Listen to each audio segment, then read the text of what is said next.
29 तारखेला हा आरोपी इथं होता, त्याची रजिस्ट्रीची कॉपी आहे माझ्याकडे. 29 तारखेला केज ऑफिसला रजिस्ट्री झाली. आणि बघा किती गमतीचा प्रकार आहे.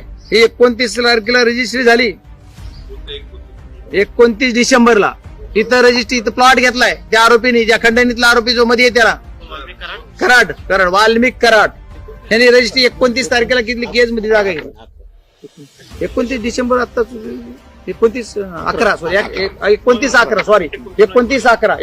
नोव्हेंबर 24 ला ही रजिस्ट्रीची कॉपी आहे.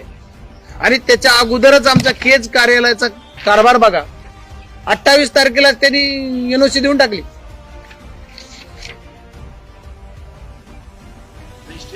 रजिस्ट्रीच्या अगोदर. बरं, रजिस्ट्री झाल्याच्या नंतर सर्वसाधारण जनतेला, आम जनता, मी आम पब्लिक म्हणून जर आलो तर 14 दिवस फेरवायला लागतात.